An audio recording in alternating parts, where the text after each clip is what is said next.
Well, hey there, changemakers. Welcome to the Dare to Begin Small and Mighty podcast. I'm your host, Amy Van Meel, and I'm here to inspire and teach changemakers like you, entrepreneurs, budding entrepreneurs, and people who are doing big things in the world, some tips, tricks, things about business, and we're doing some personal growth on the way. With that, let's dive into today's topic.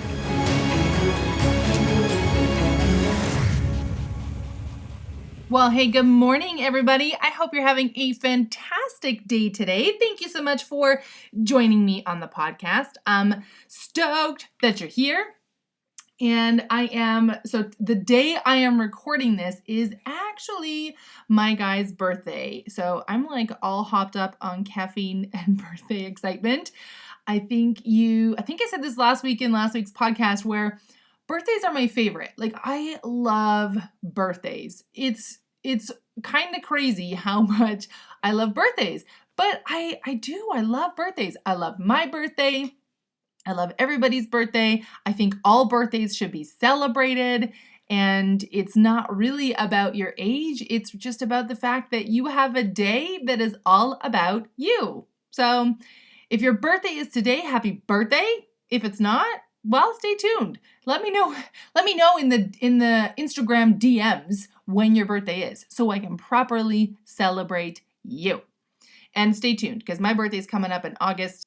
So a really good long-term friend of mine, we were joking a few years ago, we're talking about my birthday and how not everybody understands that my birthday is like a big deal to me. And it's not that I expect you to like fawn all over me or, be princess for a day. But the truth is, there really aren't any days that are all about me. And I think that one day a year is not too much to ask that we can celebrate me on that day. And I'm sure I was having some kind of frustration around my guy, and I don't think he'd quite understood just yet how big of a deal my birthday was, which was sort of confusing me because we've been together for a few years at this point. So I'm talking about it with this long-term friend of mine, and she's like, doesn't he know? Like, your birthday's a national holiday. Hello? So yeah, my birthday is a big deal. I love it. I love all birthdays. I baked cakes like I was in a competition this past weekend. I have so many birthday cakes. We're having a party tonight for my guy, and then there'll be a family party out at the lake on the weekend, and then we're having a private dinner with a few other birthday friends that all have their birthday right around the same time next week. So I have cakes for everything. And if you're drooling right now, I'm sorry, but I am happy to tell you they are delicious. Anyway, that's not what we're here about today. What we are here for today, I want to talk today about how you are talking about your clients. So this topic is an interesting one, and it's very rare for me not to have show notes, but this time I have no notes to talk about other than I want to talk about the idea of how you're speaking about your clients. So what I see happens often, not all the time, but often, is that, so first of all, the good thing is most people are not complaining about their clients to their clients, but some are. So if that's you right now, you need to just stop complaining about your clients to other clients.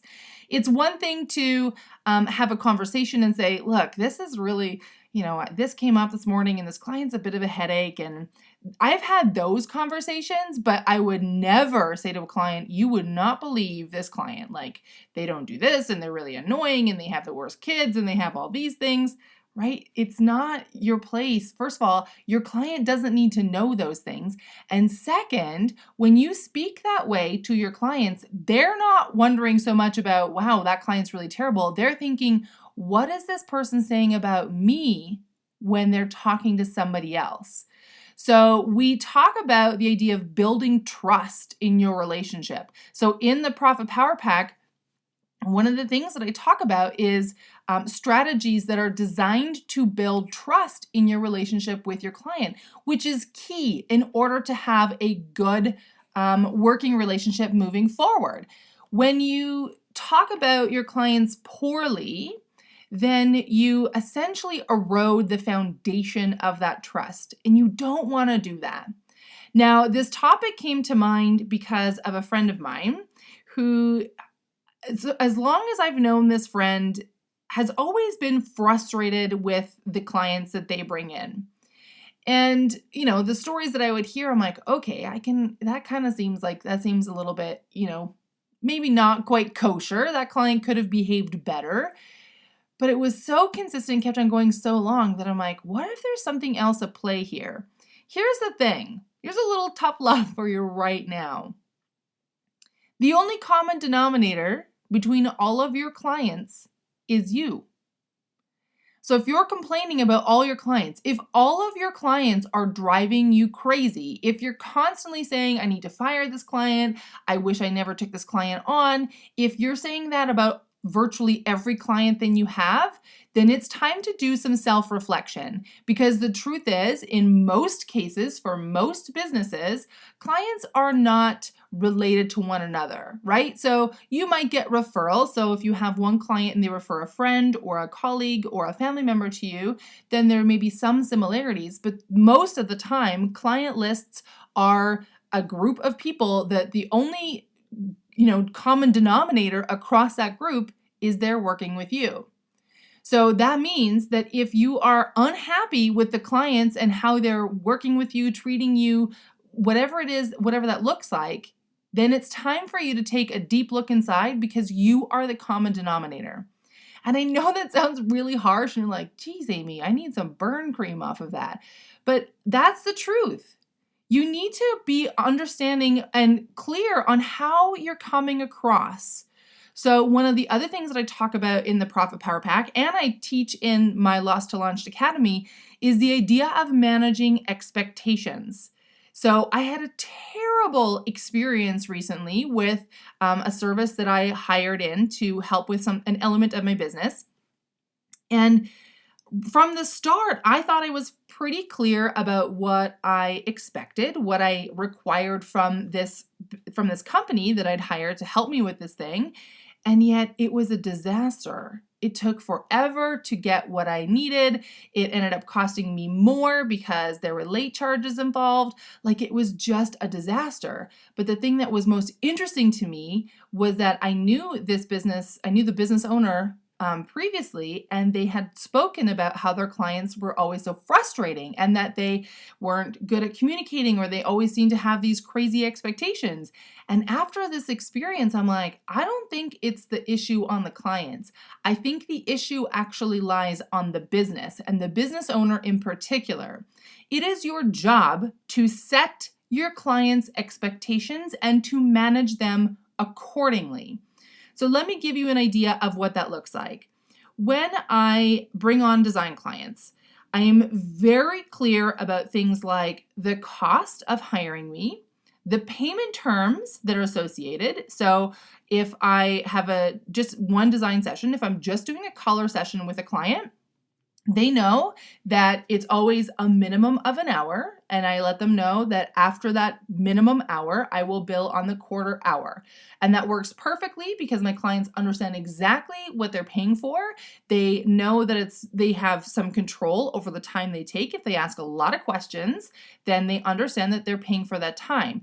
But they also know that they can't have me come out, be there for 15 or 20 minutes, and then be like, great, that's all I need. It's not worth my time to go out. So I set that expectation from the beginning. You will be paying for a full hour, which means you might as well use the full hour, right? The other thing that I do when I engage in further work with my design clients, so I talk about this again in the Profit Power Pack, is I create a package for them that has very clearly defined payment terms. And those payment terms are written out. They're extremely clear. They're very concise. So there is no room for confusion. And when I do that, it means that my clients understand exactly what their responsibilities are. And because I outline the work that I'll be doing for them so clearly, which again, I teach in the Profit Power Pack, I teach you exactly how to do that. Because I outline it so clearly, they know exactly what they're getting from me, which means that when we reach the end, when I am either presenting the work to them or, it's now time to go forward on the renovation, what have you, they know exactly what to expect because I've outlined it clearly. And the great thing about it is that it means more successful projects. They understand that if they're going to start adding things in, if they want me to now also, let's say, for example, I was doing a material selections package and we were just doing a kitchen. And then they decided, okay, you know what, while we're at it, we also want to do the bathroom. And which is common. Often lots of people will do a kitchen and then they'll tack on a bathroom because it's similar. The truth is bathrooms are a similar amount of work as a kitchen. And then they're like, okay, well, can we just add this into, our package? No, I'm very clear about that because the package has been priced based on what we originally discussed. And inside the package, I also let them know if you're going to be working or requesting more work from my company, then here's the cost that it will be. So when I am so clear about it, all my clients, they love it. They know exactly what they're getting. And because the package is a fixed price with a fixed scope of work, there is no room for miscommunication. They understand exactly what they're getting. So that's one way to manage your clients' expectations. Another way is to be clear about how you communicate and when you are available for communication.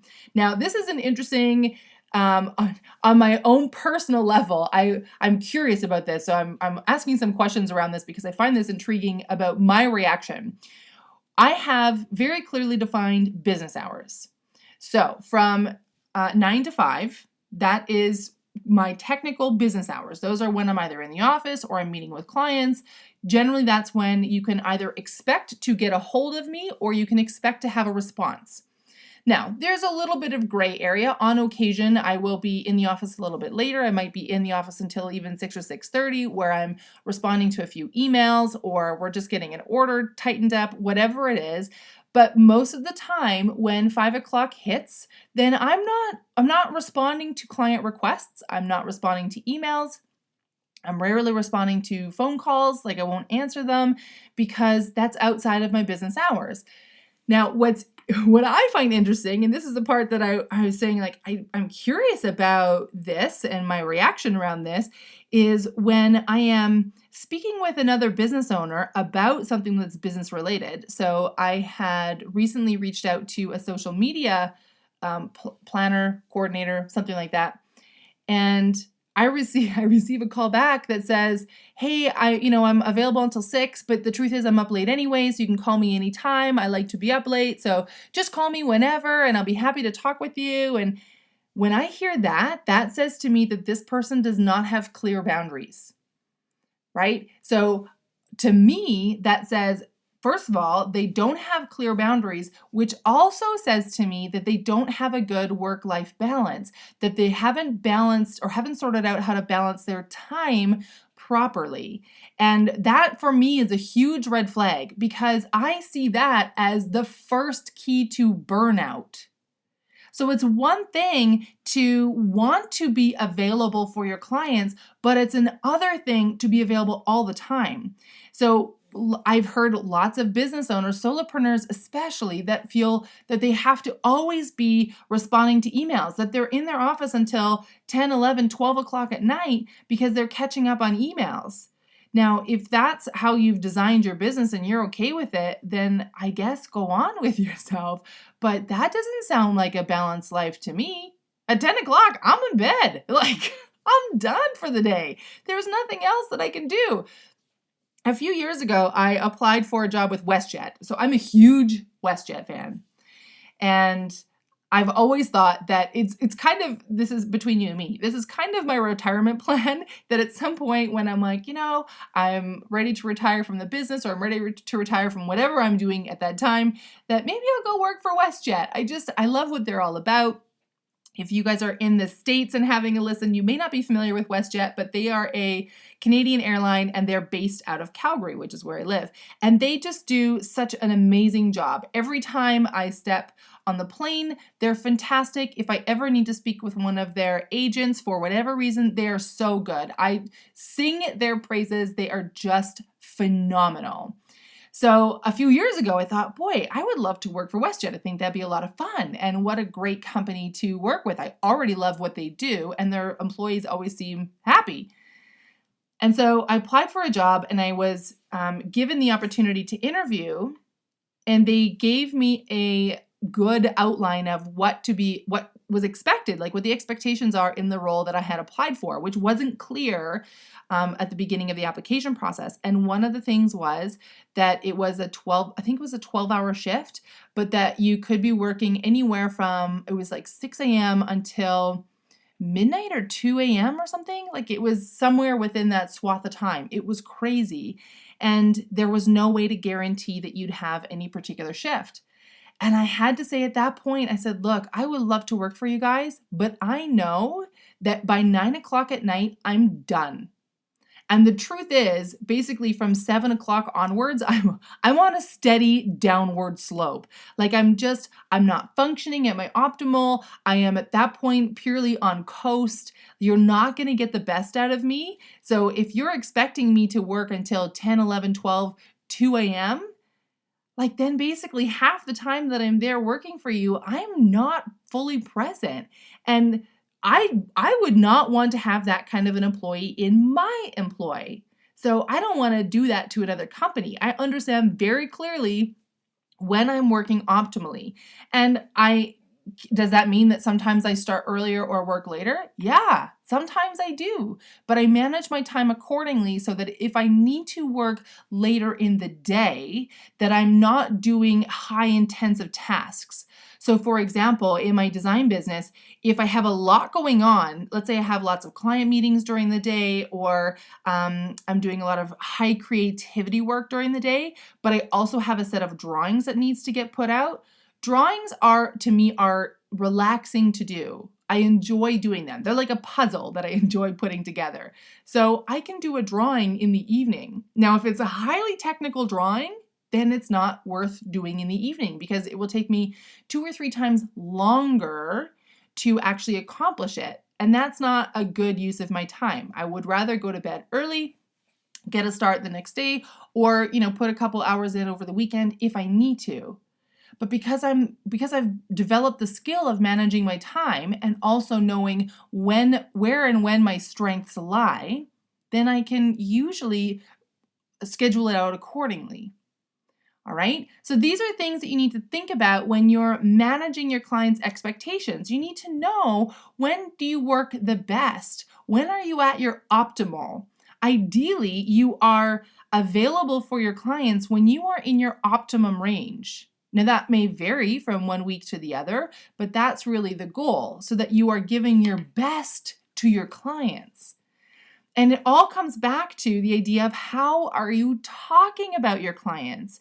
So with rare exception, I am raving about my clients because the truth is, I have really amazing clients. I have built a business of clients that just, they wow me over and over and over again. And I'm not even really surprised anymore when my clients just show up and are so amazing, because that's the business that I've built.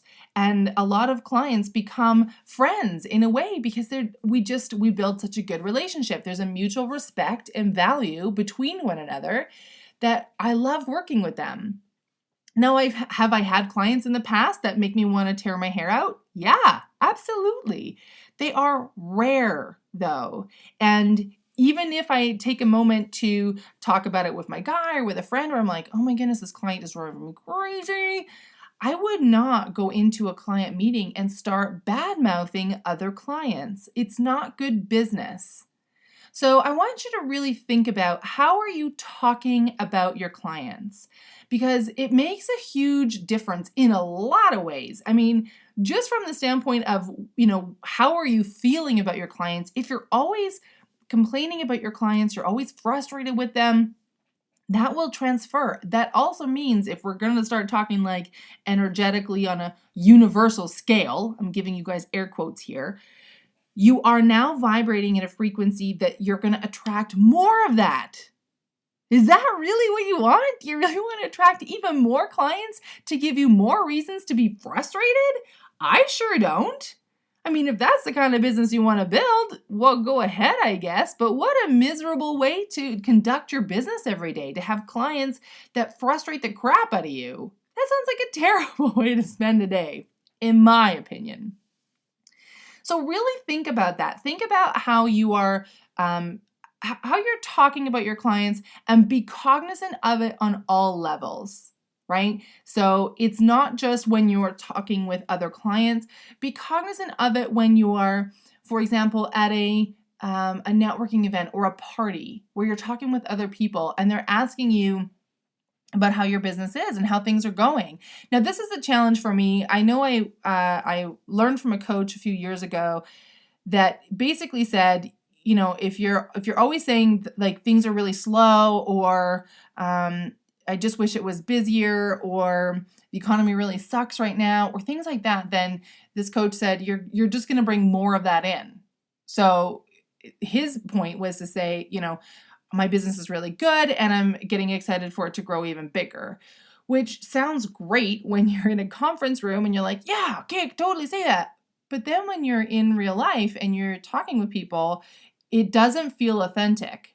In fact, for me, it felt like a bald-faced lie, that I was just totally attempting to pull the wool over the eyes of whoever it was that I was speaking to.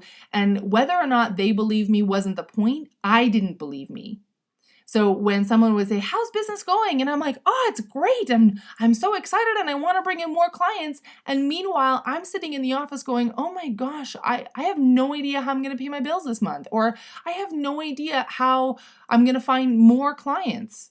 Right? That does not feel authentic and in truth to me. So it's not about, you know, posturing for someone else. It's about being in your own truth and understanding that sometimes business can be a challenge. And sometimes that means that when someone says, you know, how's business? Well, you know what? It's going all right. And I am looking for some new fantastic clients. And you can leave it at that. You don't have to give any more explanation. Right? It's the funny thing is that as human beings, we are curious, as curious species, so we always want to ask more questions. And I know I'm guilty of that. I ask a ton of questions, and I'm sure I sometimes ask totally inappropriate questions just because I'm totally fascinated by somebody or what they do or what have you. And I'm like, what about this? And what about this? And anyway, it hasn't gotten me in trouble yet, but stay tuned. It might one day. You might hear a story of me being like booted out of a party or something for asking inappropriate questions. But you can always say, you know what? I'm just not sure right now. Or I'm not at liberty to discuss. Or you know what? I don't want to talk about that right now. I'm working my way through it. Can we talk about something else? There's nothing wrong with saying those things. And it's up to you what you take away from that. Are you now putting emotions on yourself that are saying, I'm lying to this person, or they must think that I'm a total loser, or they must think that, you know, I suck at business because I don't want to talk about it, or that I'm hiding something shady, right? So there's lots of things that we put on ourselves. And look, I am 100% guilty of that. I have done it all the way through my life. I still do it. The difference is that now I'm aware of what I'm doing. And so I'm starting to be more cognizant of it, of saying like, hold up, Amy. First of all, we don't need to internalize whatever it is that this person said. And second of all, it is so beyond me to be able to say what this person thinks about what I just said. The truth is, while they might have had a quick thought of like, oh, well, that's interesting, very likely the thought immediately following was, oh, hey, what's that guy doing across the room? Or, you know, I'm really hungry. Or, did I actually wash my socks? I'm running out of socks and underwear, and I can't remember if I put more in the laundry. Right? Like, the truth is, those are the things that we're thinking about. So I want you to just, first of all, let yourself off the hook a little bit and stop being so hard on yourself. But I do want you to be cognizant and aware of how you're talking about your business, and especially how you're talking about your clients. And if you have really frustrating clients right now, then there's two things that you can do. First of all, have a look at why they're frustrating the crap out of you. Is it that they are expecting you to be available 24/7? Is it that they are they ask inappropriate questions? Are they always wanting more from you and not willing to pay for it? Are they terrible at paying on time? Sometimes that happens as well. Like, what is it about these clients that's frustrating you? Write it down and write it down for each client. Okay, Mr. and Mrs. Smith are driving me crazy because I have to constantly chase them for payment. Bill and Jane Doe are frustrating me because they are always expecting me to be available to them. Whatever, write it down and then have a look and see if there's a common denominator across those things. Because if there's frustrations that you're feeling with clients that are happening over and over again, then that means that there's something you're not communicating properly with your clients.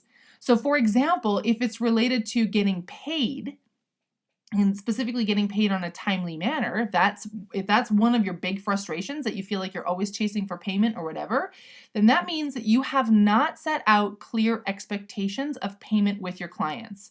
So it is up to you to step up and to own it and to have the courage to say, look, here is how my business operates. This is how the payment terms work. This is when I expect to get paid. And this is how it's just going to make a better relationship between the two of us. I talk all about that in the Profit Power Pack, of the idea of being very clear about money. And I think the last episode, the one right before this one, so I believe it's episode 22, I talked about having the money conversation, the idea of getting paid and how important it is. It is literally the lifeblood of your business. Your business has to make money. I'm sorry if you're like, but I want to do good and I want to do this and I want to do whatever. Yeah, you could do all those things too, but if your business is not making money, it's not a business. All right, so I want you to be real clear about yourself. Then the second thing, after you've had a look, you've written down the list of, these are all the things that are frustrating me, and you've looked for common denominators, and you've looked, is there something that you need to adjust? The second thing that I want you to do is think about how you are showing up in your client interactions. What is it that you are doing that is creating these behaviors? So I said I have really phenomenal clients in my design business, and that is because I believe, first of all, I speak highly of my clients. I love all over them when I meet them right away, which means that I build rapport with them quickly and easily for the most part. Some people, if I'm only doing a one-off design session, then it's not as, there's not as much opportunity to build that relationship. But for the most part, I build easy and open communication with them. And that is, I understand that that's a strength of mine, that may not be a strength that everybody has, but it is a skill that you can develop as long as you are aware and you actively pursue developing that skill. And then the other thing that I do is that I'm very clear about how things work and operate. I set the expectations for my clients from the beginning.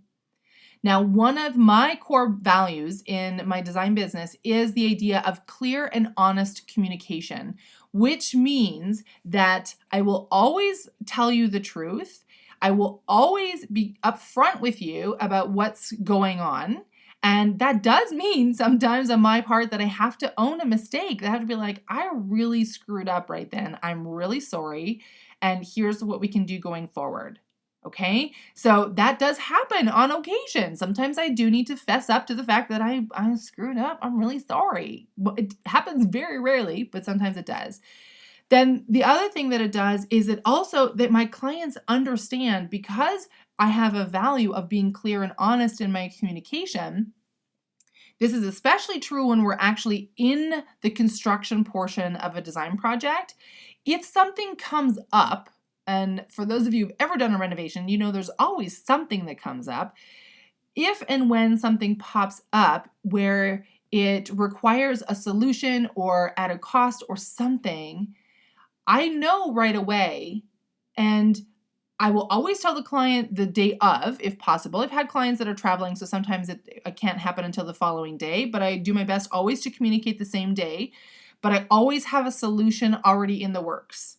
So they understand that because I've set the expectation that I will take care of them, that I will be honest with them about what happens, but they also know that I have their best interest at heart. So it doesn't matter who is engaged on the project. I've worked with many a contractor, many a tradesperson where they've tried to say, well, the client this, the client that, the client whatever. And I'm like, no, this is your responsibility. This is what we communicated, and here's how we're going to go forward. I am always advocating for my client. They are my responsibility. That's one of the reasons why, until you actually work with a designer, especially when you work with a designer that you have through your renovation process, until you have that experience, you don't necessarily really understand the value that a designer can bring. And I could talk about it until I'm blue in the face.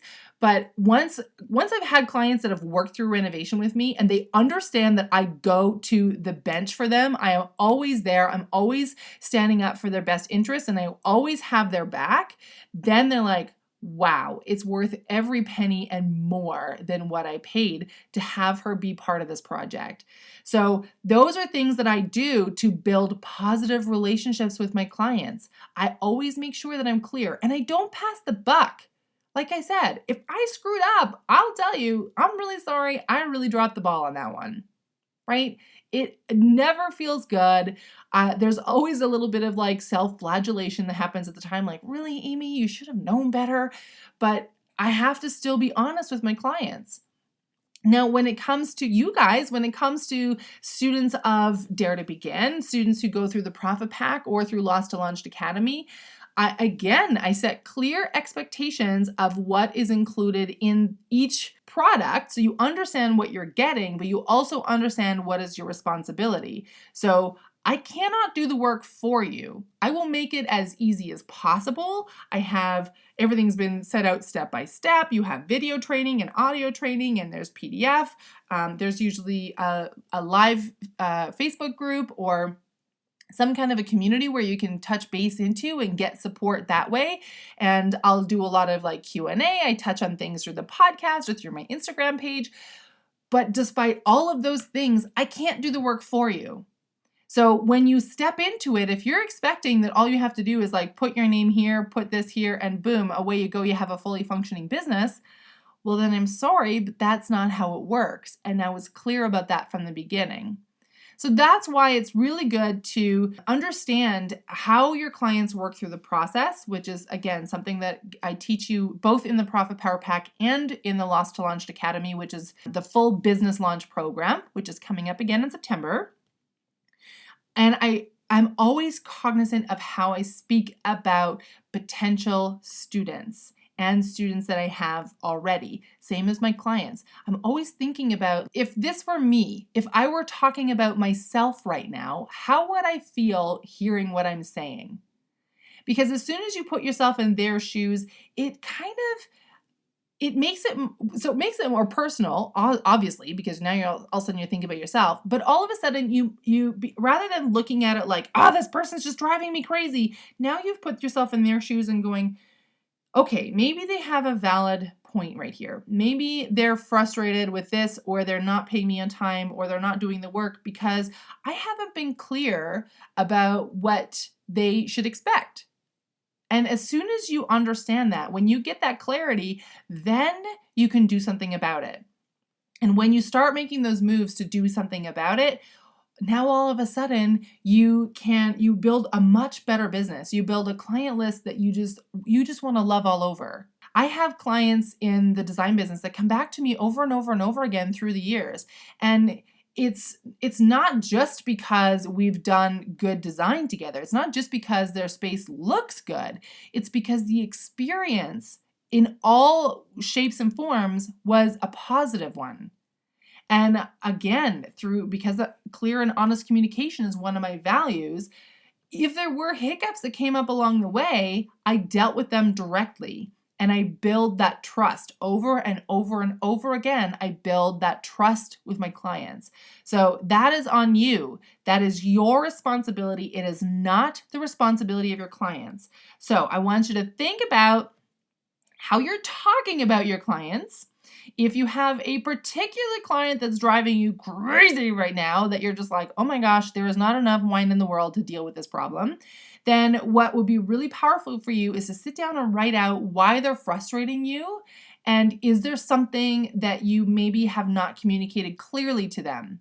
The truth is, a lot of frustrations go away as soon as we put clear communication around it. All of a sudden, that goes away. Think about your relationship. So moving in with my guy was an experience. So I think I'd had one other roommate before ever in my life, but for the rest of the time, I'd always been either living in my family, obviously when I was growing up, or was living on my own. I moved in with my guy, which is a different experience. I was in a brand new city, which was a big thing.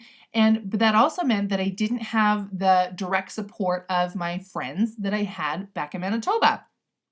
And what I discovered early on is that men and women talk differently and they listen differently. So when I first moved out here, I had a job that I really did not like. I didn't enjoy it. It was all kinds of things that I just didn't enjoy. And when I would talk about it with my guy, what I needed was just to talk about it. I needed to let the steam out of the pot, as it were, right? I needed to let that go and just talk about it. And once I can talk about it and let it off, then okay, it's manageable again. Now, for those of you guys who are listening, you probably know what's coming, but my guy wanted to fix it. So he would come up with solutions and what about this? And why don't you try this? And I'm like, what the? I don't want to fix it. Like, this isn't something that I think I can fix. I just need to talk about it. The other thing that I noticed in terms of how men and women listen differently, when I would talk with my friend, if I'm discussing something with them, I would hear little sounds of affirmation, like yeah, totally. Those are things that I think girls do that guys don't necessarily do as much, where I knew as I'm talking to them that they're hearing me, that they're on board, whether they're in agreement or whatever, but I had engagement from them, so I understood that they knew what was going on. And my guy didn't do that. He would just sit quietly while I talked, which to me seemed like he wasn't engaged in any way, shape, or form. Now, I'm not proud to say that it did cause some blow-ups in our house, and I wouldn't even say blow-ups. It wasn't like I was angry, but it did cause some meltdowns of like, you don't listen to me, and you don't want to hear me talk, and I don't know anybody out here, and I don't have anybody else to lean on. And in the end, what we had to learn was how to communicate with one another. So I needed to understand what it meant when I was talking and he wasn't saying anything. That did not mean that he wasn't listening to me, but it did mean that I needed to communicate with him and say, look, this is what I'm accustomed to. Could you give me a little bit of feedback so I understand that you're with me when I'm talking about something? And then also, when we understood that there was this difference between the two of us, it also meant that it gave him the tools to then be able to say, okay, I understand that what she needs right now is not for me to give her solutions. She doesn't need for me to try and fix it. She just needs to talk about it and let it off. And once we understood that, it made it way better. And I mean, we've been together for more than 6 years now. Our communication gets better all the time. It's not perfect. It's always a learning experience. It's always in motion. But because we both approach it from the desire to connect and to build a deep and lasting and loving relationship, it means that we show up with the intention to do that. So this isn't a dating podcast, but I want you to think about this when it comes to building the relationship with your clients. How are you showing up? And how are you talking about them? And ultimately, are you clearly and appropriately managing their expectations? Remember, you are the captain of your ship. You are the entire direction and visionary behind your business. That means it is your responsibility to not only set the course, but to lay down the ground rules. All right? All right, team. With that, I am signing off for this week. I'm so excited. So, like I said earlier, I'm recording this on my guy's birthday. And that means I have a whole bunch of things to do this afternoon because we're having a barbecue. And then tomorrow, I'm jetting off to San Francisco. By the time this pops out, I will have been and gone to San Francisco already. So you can definitely check out my Instagram to see some updates and pictures of our trip and some of the things that we found out. I want to invite you to follow me on Instagram. You can find me at I Dare to Begin. And I would love, love, love, love, love if you just comment on the most recent post and say, let me know if you learned something really good from this podcast or what really opened your eyes from this particular episode. Just say, hey, Amy, I was listening to episode 23 and I love this, or I learned this, or thank you for holding me accountable on this. I would love to hear from you. You can find me, like I said, on Instagram at I Dare to Begin. I wish you a phenomenal day, and I'm super looking forward to chatting with you again next week. Bye for now.